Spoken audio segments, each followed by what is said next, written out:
ngoon fële ca Abidjan la woon Mame Fatou Ndoye ak Mbissa Ndoye teewoon nañu ko dañuy dem fële Abidjan fekki leen Mame Fatou, bonsoir.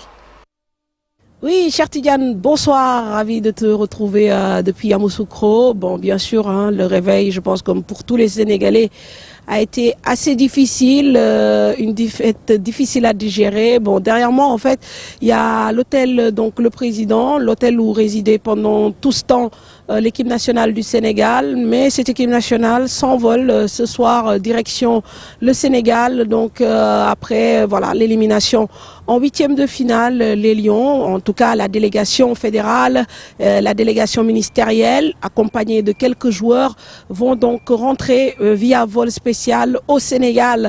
Alors, bien sûr, nous avons recueilli l'avis de quelques supporters, notamment ivoiriens, qui expriment leur bonheur d'avoir éliminé cette équipe du Sénégal, qui parlent même de miracle.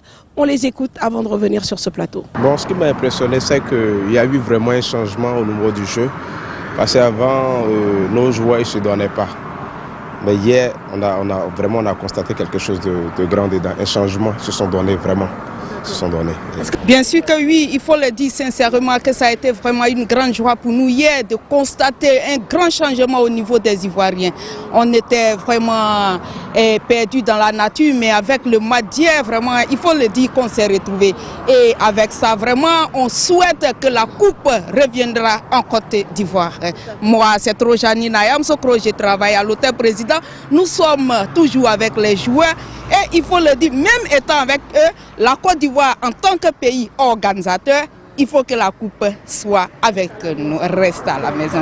Bon, au fait, on était vraiment stressés vu que on avait perdu déjà nos 2 premiers matchs là. Bon, c'était vraiment stressant puisque le Sénégal déjà était un favori. En plus de cela, bon, ils avaient gagné tous les 3 matchs. Bon, venir croiser le Sénégal comme ça et puis gagner. Bon, vraiment, on peut dire c'est un miracle.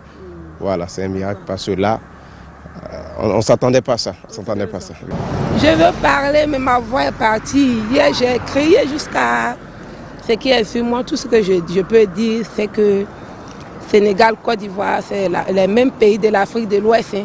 On prie Dieu pour que la coupe reste en Afrique de l'Ouest. Ça, c'est notre souhait. Et la Côte d'Ivoire va le faire pour vous. Vraiment, je vous remercie et beaucoup de courage aussi au Sénégal. L'année prochaine, je crois qu'ils vont prendre une coupe encore. Comme je le disais, une élimination difficile à digérer, mais quels sont les points focaux sur lesquels on doit s'arrêter, notamment en termes de coaching, en termes d'attitude face à cette Côte d'Ivoire? Je vous propose d'écouter l'analyse de notre confrère Pape Sarr. On n'attendait pas forcément cette défaite-là face à la Côte d'Ivoire. On attendait une équipe nationale du Sénégal plus sereine et surtout qu'on marque dès la 4e minute.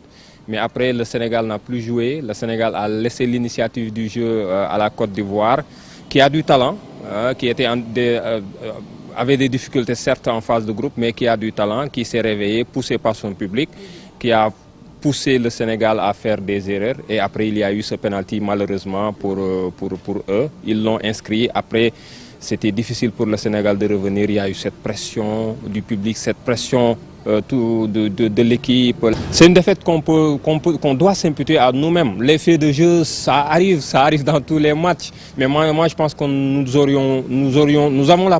avions la possibilité de nous faciliter la rencontre. Du moment où on a marqué dès la 4e minute, il suffisait d'inscrire un 2e but. Et pour moi, ça aurait été un coup de marteau sur la tête des Ivoiriens justement parce que psychologiquement, je pense que si on avait inscrit ce 2e but-là, il ne serait jamais revenu. On a eu des occasions d'inscrire ce 2e but-là. Il y a eu l'occasion, Ismaël Sarr et Sadio Mané ont eu des opportunités de marquer. Mais malheureusement, notre inefficacité offensive nous a rattrapés. Et je pense que c'est cela qui nous a causé en tout cas cette défaite-là. L'entraîneur également, Aliou Cissé, du moment où au début, d'ailleurs Idrissa Gana Gueye l'a dit en zone mixte, et au début, ils ont respecté les consignes du coach. Ils ont joué comme ils avaient joué les derniers matchs. Abdou Diallo devait être ce 3e défenseur axial, mais en même temps qu'il devait également jouer ce rôle hybride, 3e défenseur axial et milieu de terrain. Mais on a vu que durant toute la rencontre, il est resté en défense. Du coup, Pape Matar Sarr et Lamine Camara, au lieu de se projeter et de faire le jeu, étaient plus obligés donc de défendre. Ça les a fatigués. Aliou Cissé aurait dû à un moment donné, vers la 60e, 65e minute, à faire entrer Idrissa Gana Gueye ou Pathé Ciss pour justement jouer en 4-3-3, mais il ne l'a pas fait, il a tardé à le faire. Et c'était trop tard quand il le faisait. La Côte d'Ivoire avait déjà pris le dessus. Donc je pense qu'on ne peut s'imputer la défaite qu'à nous-mêmes, nonobstant bien sûr les erreurs d'arbitrage. Alors bien sûr, un supporter sénégalais se prononce également sur cette élimination. La manière pose problème, mais bon, il salue quand même la fraternité qui lie bien sûr les deux pays, à savoir le Sénégal et la Côte d'Ivoire. Waaw, salam alaikum. Man maay tudd Abdou Aziz Sall. Nekk fii ci Côte d'Ivoire pratiquement Yamoussoukro aussi waaw di ay sénégalais yu fi ñëw di daan suñu doole. 9 ans maa ngi fii depuis 2015 pratiquement maa ngi fii Côte d'Ivoire.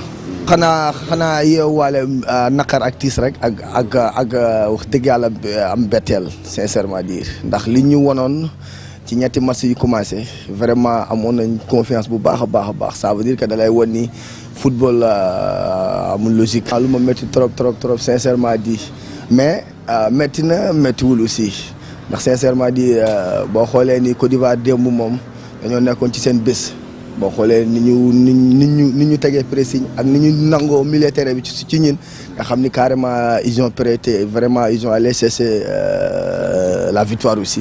Sincèrement fii moo wax dëgg yàlla on est bien c'est comme dañoo nekk ci suñuy famille sincèrement dit la population ivoirienne nous a accueilli xama vraiment surtout sama buntu place fii nga gis ni fii chaque jour nii lay mel du wet man vraiment fii sama buntu place chaque jour ñoom ñëpp fii la ñuy toog waxtaan si bu ñu xëyee ba wàcc fii la ñuy ñëw toog dem na ba maag ñoom dafa dem ba nekk famille sincèrement dire ma match bi sax dafa am complexe sax bëgguñu ci sax ndeysaan souvent di discuter bi ñu nee Sénégal Côte d'Ivoire ñoo war a courage ñoom ci seen bopp dañoo am kersa ba wax dëgg yàlla waxtaan bi sax doonu woon demee noonu billaahi wallahi noonu la fay demee te sincèrement ñun fi ñu nekk nii sincèrement ci Côte d'Ivoire amuñu benn problème ak ñoom.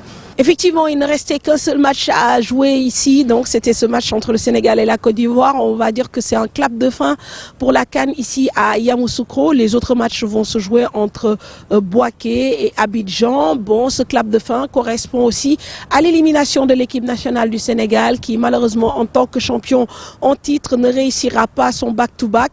Les journalistes sénégalais commencent aussi à plier bagages. Alors voilà. Donc c'est vrai que c'est beaucoup de tristesse, beaucoup de déception, mais comme on dit, la CAN continue, le foot continue, il y aura encore des victoires et certainement des déceptions. Tout ça, il faut pouvoir le gérer. Mame Fatou Ndoye, Mamadou Ndiaye, Mbissa Ndoye, excellente soirée et à vous les antennes. Merci à vous, Mame Fatou Ndoye, bon retour à Dakar et merci pour le travail effectué. Alors, les gars, on ne va pas refaire le match parce que... Mam, il est devenu sportif de Valenciennes, il a laissé l'OM. On lui demandera.